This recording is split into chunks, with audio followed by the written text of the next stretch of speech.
Olá, amigos do Centro Espírita Jesus de Nazaré e todos aqueles que estão aqui nos acompanhando pelo grupo do WhatsApp. Estamos aqui mais uma vez reunidos para o nosso estudo do Livro dos Espíritos. Então vamos rogar a Deus que nos dê a clareza necessária para o entendimento do estudo de hoje, que ilumine os nossos caminhos e que nos façam progredir sempre. Que assim seja. Muito bem.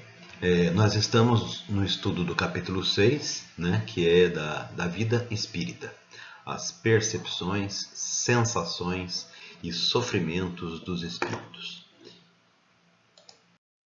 Indo então diretamente à pergunta 318, que está na nossa sequência para hoje, prevista, a pergunta 318 ela diz assim, né? As ideias dos espíritos se modificam quando na erraticidade? E aí vem a resposta, né? Muito, né? Sofrem grandes modificações à proporção que o espírito se desmaterializa. Pode este, algumas vezes, permanecer longo tempo imbuído das ideias que tinha na Terra, mas, pouco a pouco, a influência da matéria diminui e ele vê as coisas com maior clareza. É então que procura os meios para se tornar melhor. Bom, então, nesse momento, né, a gente vê duas coisas importantes, né? Uma é que, sempre recorrendo lá à ajuda do nosso irmão Miramês, né, que tem um estudo muito completo na internet a respeito de todas as perguntas do Livro dos Espíritos, é uma coisa que vocês digitarem no Google, né? Miramês, o Livro dos Espíritos, vai vir lá o site que mostra todas as perguntas do Livro dos Espíritos comentadas por ele. É muito interessante. Então, a gente aqui, para fazer o estudo, como a gente não é detentor de conhecimentos assim muito aprofundados desses espíritos mais elevados, né? A gente sempre recorre a ajuda deles. Então, recorrendo à ajuda deles, tem duas coisas que ele chama atenção aqui nessa resposta, né? Primeiro, a escala espiritual, né? Claro que o espírito elevado, né, que já começou a viver o evangelho e tudo, ele rapidamente se esquece, se desvencilha dos atrativos da Terra, né? Já aqueles espíritos que são menos elevados, mais apegados à matéria, eles continuam a manifestar os interesses pelas coisas da Terra, né? Então, claro, essa resposta aí se modifica muito, né? Quando ele está na erraticidade, ela está mais ligada, né, aos espíritos que já vivem, né, um pouco dentro da doutrina de Jesus, né,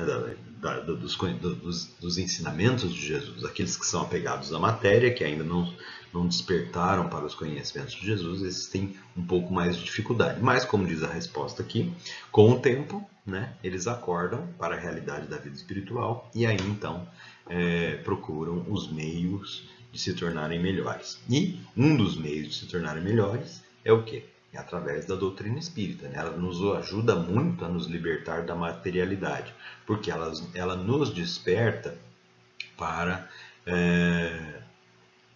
para as realidades do mundo espiritual. É evidente que, né, esse despertar nos traz diversos problemas, né? Porque o despertar, sair de uma realidade e ir para outra, sempre nos faz passar por dificuldades, né? Então o próprio Miramês fala, né? Se a gente for ver os seguidores de Cristo ao longo do Evangelho, a gente vai ver que sempre eles primeiro pisaram espinhos e depois chegaram à redenção. Então é sempre assim, né?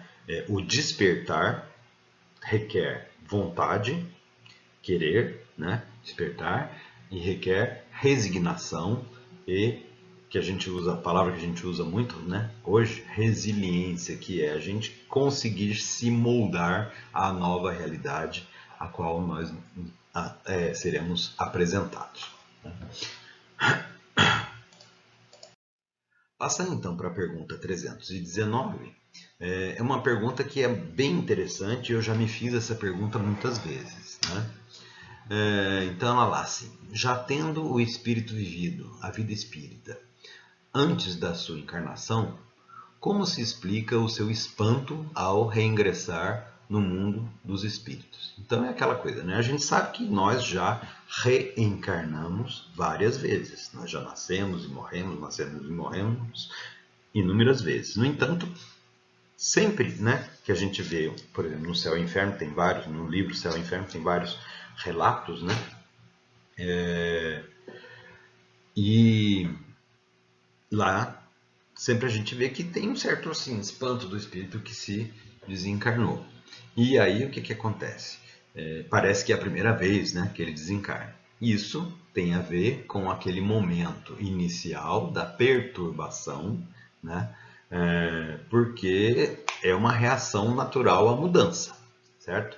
Então a resposta aqui ela diz, né, isso só se dá no primeiro momento e é efeito da perturbação que se segue ao despertar do espírito. Mais tarde, ele vai se inteirando da sua condição à medida que lhe volta a lembrança do passado e que a impressão da vida terrena lhe apaga. Muito bem. Então é uma reação natural à mudança, e lembrando, né, a reencarnação, tanto quanto a desencarnação, é uma mudança mais ou menos violenta, como diz o Miramês, né? E esse transe pode gerar dificuldades às ideias dos espíritos. Há nos estudos espíritas dizendo até que, né, reencarnar, ou seja, nascer aqui na Terra de novo, é um processo mais doloroso para o espírito do que o desencarne, do qual a gente tanto tem medo, né, muitas vezes. Mas à medida que a gente vai se aprofundando nos estudos e se fazendo com que a doutrina espírita, os conhecimentos passados pelos espíritos cheguem até nós, né, e sejam incorporados à nossa realidade espiritual, nós vamos aceitando melhor a ideia e vamos tendo cada vez menos medo desses processos, pelos quais iremos passar com medo ou sem medo. Isso é uma realidade, né? Como diz o Divaldo Franco, nasceu, morreu. Morreu, nasceu de novo. Então, é uma coisa da lei da vida, da lei de Deus. Nós não podemos nos eximir disto. Então, é melhor que a gente entenda o processo pelo qual iremos passar para que a gente não tenha medo, né? E, de novo, né, a doutrina espírita é o caminho para a gente entender melhor e passar mais rapidamente por esse processo, né? Mas de novo, né? E aqui a gente se reporta aquilo que a gente estava falando no estudo da segunda-feira, né? Dos inimigos da doutrina espírita. A doutrina espírita muitas vezes ela é combatida, né? Miramês fala isso e chama atenção, né? Que da passagem de Cristo que a luz, né, não pode ser colocada, né? Não pode ser colocada sob o alqueire, né? A luz precisa estar em cima da mesa, né? E não debaixo da mesa. A luz do conhecimento de Cristo tem que estar espalhado, né? Como o sol que se espalha por todos os lados. E aí, né, ele está falando das pessoas, né, que quando conhecem a doutrina espírita, elas estranham no primeiro momento, mas depois, né, dentro do seu eu espiritual, que envolve os momentos que ele vai para a erraticidade e volta, os momentos que nós dormimos e voltamos, né, começa a vir inspirações, lembranças de que talvez até já tenha estudado aquela doutrina outras vezes e aquilo vai se tornando mais natural, né? E ele fala, né? Então desabrochem em seus corações a alegria e esperança que essa doutrina representa. Então isso facilita esse momento de transição entre o desencarne e a vida, o despertar para a vida espiritual. De novo, né? Lembrando, tudo está ligado à nossa evolução espiritual. Por isso que vale a pena a gente estudar bastante, né, para que a gente tenha condições de passar por esses processos. Repito, que vamos passar, gostemos ou não, aceitemos ou não, entendamos ou não, vamos passar por ele, né? Então, quanto melhor a gente entender, melhor, mais fácil fica o processo para nós. Muito bem, pessoal, o estudo de hoje era isso. Eu agradeço muito a presença de todos aqui e desejo a vocês um bom resto de semana. Fiquem com Deus.